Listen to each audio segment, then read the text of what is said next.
Barry's Glasses, going behind the lens with Betfair's Barry Orr.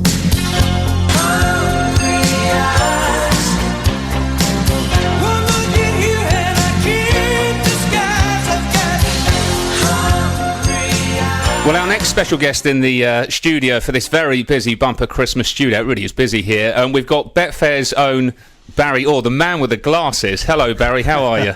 I'm very well, Alan. Happy Christmas to you. Yeah, and to you. It's great. It's great to finally see. It's been a while since I've caught up with you. Actually, probably Royal Ascot 2012. Now, you didn't have the glasses then, and you've become almost the Michael Caine, the Dame Edna Everage, the Ronnie Corbett of racing, because you are famous for your glasses. Yeah, Ronnie Corbett is more like it. All right. No, I tell you what I use them for. They're so functional. We have been the first betting company to develop what's referred to as glassware. It's like a nap for an iPhone, and I can navigate the exchange or the sportsbook website through these glasses. So when I'm being interviewed live on air, be it here in a TV or here in a radio studio or on course by RUK or ATR Channel 4, I'm looking at the live prices in that little glass prism. So it's absolutely invaluable for what I use them for. I've been getting called a lot of names over. Good ones? Mixed.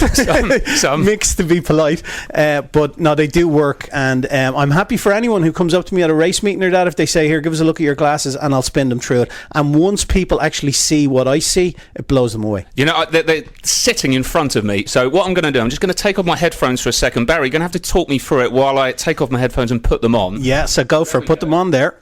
Right. Now, yeah, slip them up onto the top of your nose. Yeah. Touch the side of the screen, the side of the glass there, and I have it set where it's going to bring up today's racing. So automatically there, you're looking at Warwick, the 12:30. 2.42. This is fantastic. So that's the exchange prices, and they're updating in in real time. So when I'm being interviewed and I'm talking about prices, if the interview is going out live, well, that's the prices they are in the Betfair Exchange or Sportsbook, whichever app I'm using at the time. And how's the Sportsbook developed? Because that is, I mean, I've been working on Timeform Radio, so we've had the Exchange for a long time, a part of that, but the Sportsbook over the last year or year and a half has really come on leaps and bounds. Really performed well, the Sportsbook, and it gives us the flexibility to do a lot of things that we never had or never could do on the Exchange. So the Sportsbook allows us to offer customers promotions, things that we can't do on the Exchange, not with our money anyway. You know, it gives us a chance in horse racing, you cash back if your horse finishes second, that we seem to do quite a lot of. 5 places in a lot of the big handicaps where traditionally it's 4 places. All those promotions on horse racing, football, first goal scorer cash back, you know, choose your own refund trigger in football is a very popular promotion for us. So the Sportsbook, to us, the Exchange is still our core business and always will be, but the Sportsbook is a very, very important tool in the Betfair organisation now. And you know, there's a lot of things that we do in the Sportsbook that simplify the Exchange, things like price rush. You know, for a customer going on to have a bet on a horse at 20 to 1, he goes on to have 25ers, it's 33 or 34 or 35 in the Exchange. We match him on the Exchange price. You know, we come back and we tell him, you went on to have 25ers, you've now 33 fivers, happy days. You know, it's simplifying the Exchange. Cash out, it's another simplification of the Exchange. You know, punters for the last 10, 13 years on the Exchange have backed a selection, and if it's got shorter, they've laid it back to lock in a profit, to green up. You know, that's the same with cash out. It's the same principle. So it's very important to us to simplify the Exchange where it needs to be simplified for those customers, those recreational customers that, you know, we spent millions upon millions trying to get onto the Exchange. When they got to the Exchange, they had a look and thought, £12 at 6.8, but I want to have 20 quid on. What does that mean? Bang, you lose them. They're gone. So the Sportsbook, like I said, gives us the flexibility to offer more to a wider audience of people, and you know, if we can get them onto the Exchange, great. And we'll probably be seeing you on the TV over Christmas with said glasses. Give us a Christmas bet to look out for, Barry. Well, I'm a big Silvio Conte fan. I was in the Betfair chase, and I'm going to stick with him for the King George. I think he's going to take all the beating. They're beating the drums down below in Carlow about Champagne Fever. They think he's made for the race, and I think Ruby, it looks like, is going to actually go to Kempton on Boxing Day and ride him. I don't think he'll have what it takes to win a King George in Kempton. I think Silvio Conte will defend his crown. I did have an idea for this. I pitched Dragon's Den 1986, and I had this idea of strapping a TV with CFAX to your head. It was a similar sort of idea. They didn't quite catch on, but 30 years down the line, it's going there. Brilliant stuff, Barry. Good to see you. Have a good Christmas, and great to have you in the studio. You too.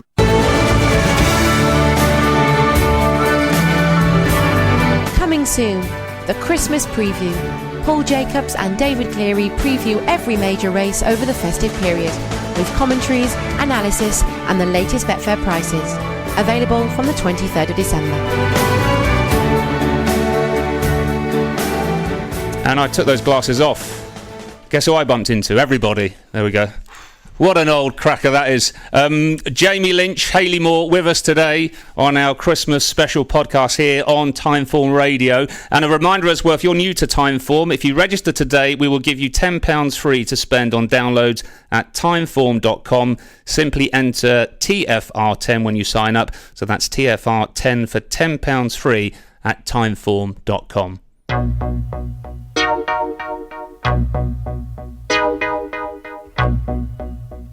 Wonderful Christmas Times with Simon Rowlands.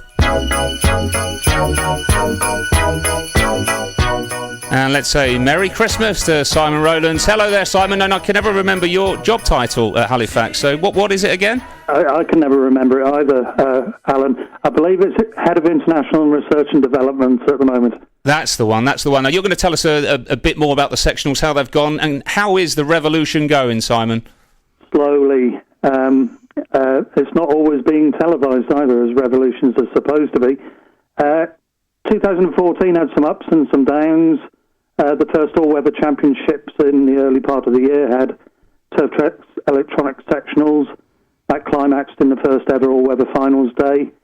But despite funding being available for sectionals from the sale of the tote, 12 months on, we've still really where we were at the beginning of the year with only a small amount of coverage.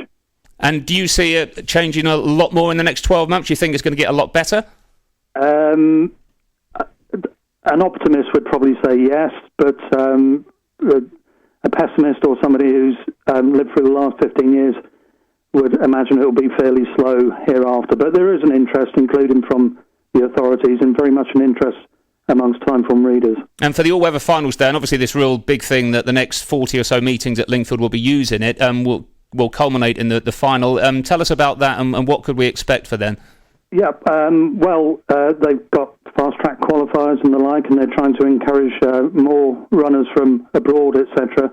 One of the things that Timeform's committed to doing is producing an explanatory leaflet about sectional timing, which will come out on all-weather finals day on April the 3rd at Lingfield and be free, hoping to get behind the sectional project and try and explain it a little bit more to the people who will be there. And on the sectional front, who was the best horse on the clock from the 2014 season? That's a fairly easy one to answer. Kingman, not particularly original, but however good Kingman's overall performances were, his sectionals were something else. He did get beaten in the one strongly run race he ran in the 2000 Guineas. We had electronic sectionals there to help us with that. But his Royal Ascot run, in which we had him hand-timed at 22.35 seconds for the last two furlongs, was the like of which we've not really seen in recent times. And for a sectional horse to look out for 2015, have you got a few for us, perhaps? There's a couple. They both ran once, won once, but on the face of it, nothing exceptional. But on sectionals, they could be Jellicle Ball, who's a possible Oaks candidate, who ran the fastest sectional of the year by a 2-year-old at Kempton, and another horse, Peter Hoff, Sir Michael Stout trained, who ran the fastest 2-year-old sectional at Lingfield of the year. Okay, we'll look out for those. And Simon, we were going to get you to time a piece of music, and it was to Slade, because we haven't heard it for a while, that Christmas song. But unfortunately, Slade couldn't make it again, so we're going to let you off and maybe do it in 2015. Thank you for sparing me that. Thank you very much, Simon. Merry Christmas.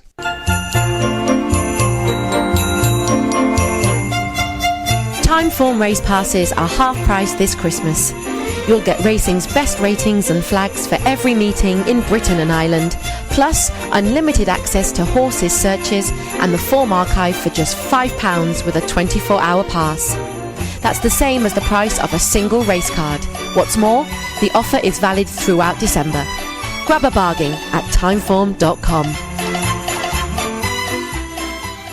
And plenty more to come and to look forward to, and a chance to win 14 prizes and Timeform products for our competition.